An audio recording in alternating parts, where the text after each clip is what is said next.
Hi, welcome back to Accounts is Easy by कविता रविंद्रनाथ। तो अभी तक जितने भी वीडियोस मैंने बनाए हैं डिसोल्यूशन पे, आई होप आपने देख लिए हैं। समझ में आ रहा है? मुझे कैसे समझ में आएगा? समझ में आ रहा है?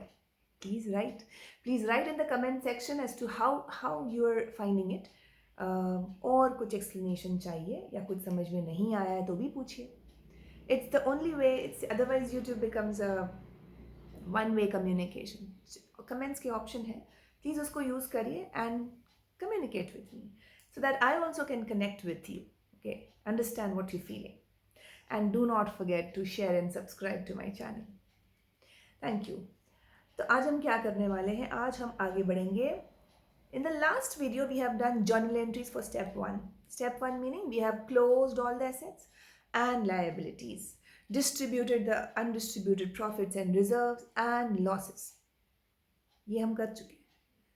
स्टेप 1 की एंट्रीज हो गई है। मेरे बुक्स में सारे एसेट अकाउंट क्लोज हो गए हैं, सारे लायबिलिटीज क्लोज हो गए हैं। मेरे पास क्या बचा है? रियलाइजेशन अकाउंट बचा है, पार्टनर्स लोन अकाउंट बचा है, पार्टनर्स कैपिटल अकाउंट्स बचा है और कैश या बैंक अकाउंट बचा है। ठीक है, अब हमको इन्हीं 4 अकाउंट्स में से ही कुछ यूज करना होगा स्टेप 2 में। स्टेप 2 मतलब now we are selling off the assets and realising money and we are paying off the liabilities. तो यही कर रहे हैं हम यहाँ पर। तो अभी हम देखते हैं, जैसे हमने एक वीडियो में बताया मैंने ट्रीटमेंट कि एसेट्स का क्या कर सकते हैं, लायबिलिटीज का क्या कर सकते हैं, तो वही अब जर्नल में देखेंगे। ठीक है, so yeah, we are doing here journal of step 2. So let's talk about first thing, realization of assets. Assets को सबसे पहले हम बेच सकते हैं। जिस भी asset को हम बेच रहे हैं and we are receiving cash for that, the entry would be cash is coming in, right? And the asset is going out, but asset तो close हो चुका है ना, वो कहाँ चला गया है? रियलाइजेशन में जा चुका है।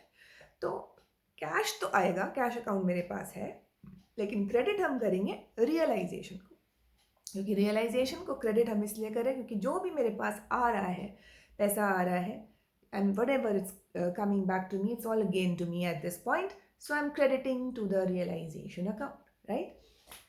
सो first one, for selling assets for cash, cash account debit to realization। इसलिए रियलाइजेशन अकाउंट में आप देखोगे कि वो बाई कैश करके अपीयर करेगा एट द सेल वैल्यू। जैसे कि प्लांट है, सोचो अगर हम प्लांट लेते हैं, प्लांट बुक्स में 10,000 पे दिख रहा है, लेकिन बोला है कि plant by selling plant we have realise 8,000, तो ये एंट्री किससे होगी? 8,000 से होगी। जितना कैश आया उससे होगी। प्लांट का जो वैल्यू था उससे मुझे कुछ नहीं देखना है, प्रॉफिट लॉस हुआ कुछ नहीं देखना है। I simply have to do this entry at 8,000।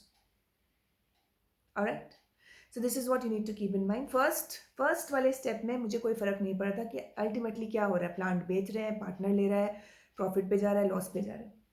मुझे सिर्फ बुक वैल्यू पे क्लोज करना था asset liability.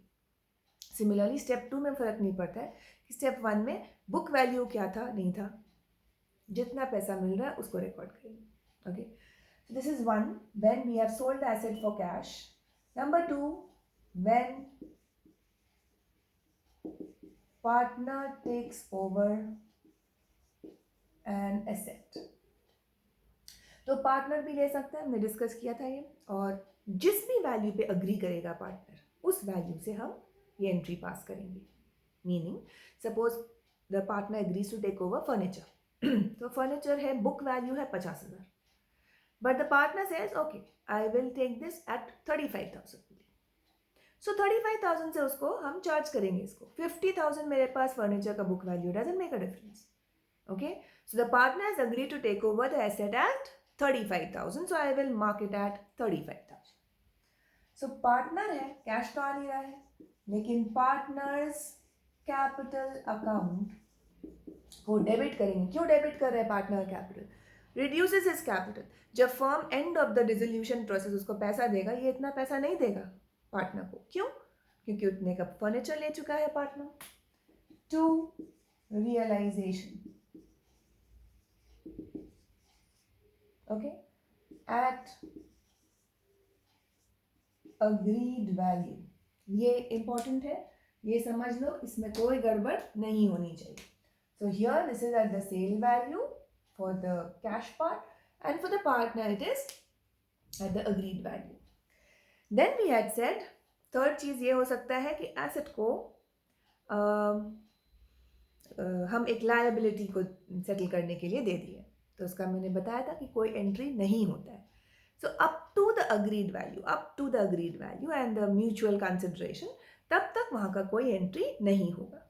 Now one more thing is unrecorded assets है, उसका क्या कर सकते हैं. Treatment of unrecorded assets is the same as recorded assets. Recorded क्या होता है कि कभी कभी जैसे कि डेप्रिसिएशन चार्ज कर रहे हैं, हमने पूरा बुक वैल्यू जीरो कर दिया, तो बुक्स में वो एसेट दिख ही नहीं रहा. Okay, there was some machine, उसको हर साल डेप्रिशिएट करते करते उसका वैल्यू जीरो, लेकिन वो मशीन फिजिकली तो बचा हुआ है, स्क्रैप वैल्यू है उसका. अगर उसको आज हम बेचने जाएंगे तो सोचो 5,000 मिलेगा, बुक्स में कुछ नहीं दिख रहा, तो क्या हम एंट्री नहीं करेंगे? बिल्कुल करेंगे. It's a gain for me. So the same entry as for any recorded asset. Okay, treatment is the same as for recorded assets. Alright, so we will pass the entry cash to realization. उसको भी बेच रहे तो यही है. Partner भी take over करेगा उस एसेट को, तो यही एंट्री करेंगे. Partners capital to realisation. Okay, so this is as far as assets is concerned. Come to liabilities.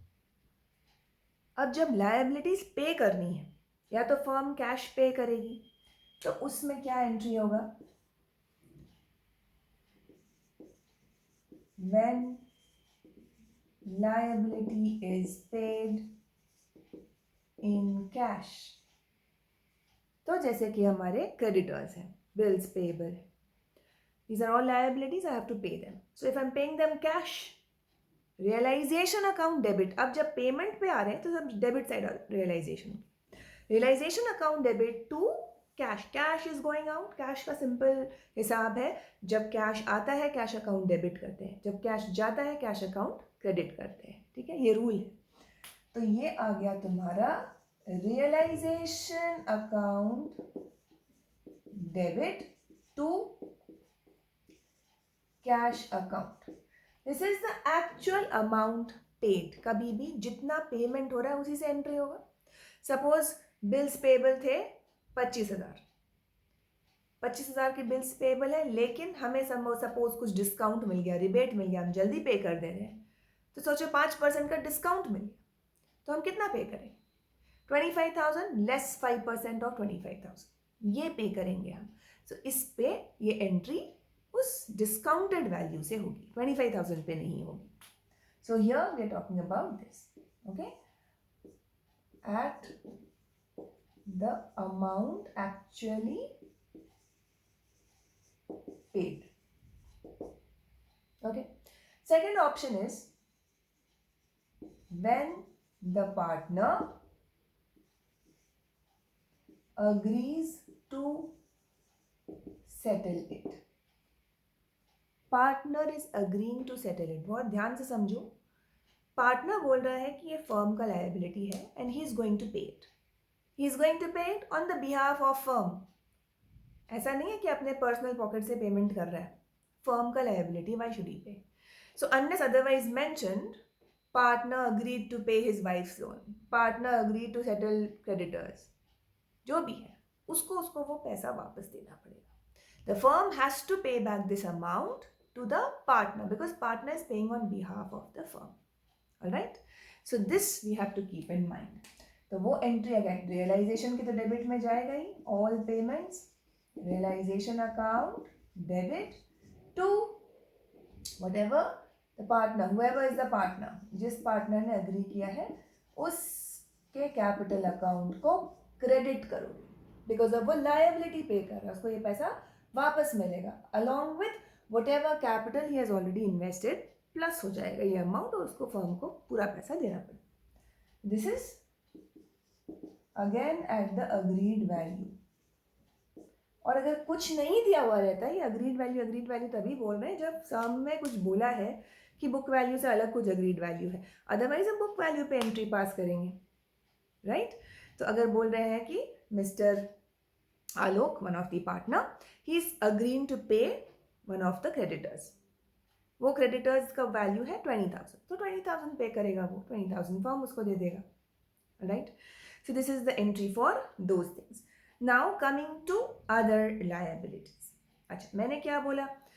Council says assets, for assets, if nothing is mentioned in the sum, what do we assume?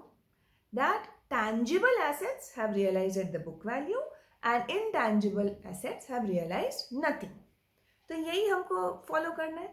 अगर assets के case में entry तो कुछ अलग नहीं हो जाएगी, अगर एसेट रियलाइज करना है तो वही कैश अकाउंट टू रियलाइजेशन कर देंगे, और अगर इंटैंजिबल एसेट है, गुडविल, पेटेंट, ट्रेडमार्क, कॉपीराइट, तो उसको जीरो वैल्यू है तो उस पर कोई एंट्री पास होगी ही नहीं, उसमें आप कुछ नहीं राइट ऑफ कर देना है। एसेट था, एसेट तो क्लोज हो गया, अब तो उसकी एंट्री तभी आनी है जब हमको उसको बेचना है या पैसे लेने हैं, right. So that is irrelevant for me. Now coming to the liability. Liabilities का तो ऐसा कुछ नहीं है ना कि नहीं पे करने वाला ऑप्शन, पे सबको करना है। तो जो जो सम में दिया हुआ है, see we are closing in the close step 2 part, step 2 के एंड की बात कर रहे हैं हम। एसेट्स का सारा एंट्रीज कर लिया, लायबिलिटीज जो जो बोले हैं, इसे इसको इतना पे किया, उतना पे किया। Now you will have to check in the balance sheet whether every liability is paid और नॉट, सब कुछ पे करना है। सो इन केस सपोज तुम्हारे पास कोई एक ऐसा लायबिलिटी, जैसे आउटस्टैंडिंग एक्सपेंस दिया हुआ, आउटस्टैंडिंग सैलरी दिया हुआ, सोचो उसको कुछ नहीं बोला गया, पे किया नहीं किया। एम्प्लॉय प्रोविडेंट फंड दिया हुआ, बोला है नहीं बोला, कुछ नहीं बोला, तो क्या करें? पे तो करना ही है। So the entry will be realisation to cash, assuming it has been paid. Okay, so will pass that entry also. अब क्या बच गया हमारे पास? पार्टनर्स लोन, मीनिंग पार्टनर ने जो पैसा फर्म को लोन में दिया है, दैट लोन फ्रॉम पार्टनर, उसको तो मैंने रियलाइजेशन में ट्रांसफर नहीं किया है, लेकिन उसको पे करना है क्योंकि ये सॉल्वेंट फर्म है, तो उसका एंट्री होगा for paying back loan from partner, alright. तो पार्टनर का लोन है, क्रेडिट था, अब उसको डेबिट कर देंगे तो वो क्लोज हो जाएगा। Partners loan account debit to cash account, payment हो रहा है, ऑलराइट। सो यहाँ पे कैश जा रहा है और पार्टनर का लोन क्लोज हो जाएगा, रियलाइजेशन में नहीं जाएगा। क्यों? क्योंकि मैंने इसको रियलाइजेशन में ट्रांसफर किया ही नहीं था, मैंने बताया था ना, सिर्फ एक्सटर्नल लायबिलिटीज को हमने रियलाइजेशन में डाला था। Partners loan we have opened another account, so that's why I can use this in the journal entry, partners loan account debit to cash, done. कभी कभी इसमें इस एंट्री में बोलते हैं कि पार्टनर का जो लोन है उसमें 5 महीना का इंटरेस्ट भी ऐड करके पे कर रहे हैं, 6 महीने का इंटरेस्ट ऐड करके पे कर रहे हैं, तो जो भी इंटरेस्ट है वो कैलकुलेट करेंगे, उसको ऐड करेंगे लोन में, टोटल अमाउंट कितना पे करना होगा वो कैश में जाएगा। लेकिन पार्टनर के लोन में तो सपोज उसका तो सिर्फ लोन अमाउंट है, सिर्फ इंटरेस्ट वैल्यू तो नहीं दिया हुआ है यहाँ पे, तो उसको इंटरेस्ट पार्ट के लिए क्या करेंगे? रियलाइजेशन अकाउंट डेबिट करेंगे for the interest on loan, नया अकाउंट कुछ नहीं खोल रहे हम, ठीक है। Realisation account debit to cash, so this is for the loan value, this is for interest if any, if at all दिया है तो, otherwise सिर्फ पार्टनर्स लोन टू कैश हो जाएगा, and this will be the total amount paid, उतना cash जा रहा है, right? So I hope this is clear. So this is as far as realization of assets and payment of liabilities.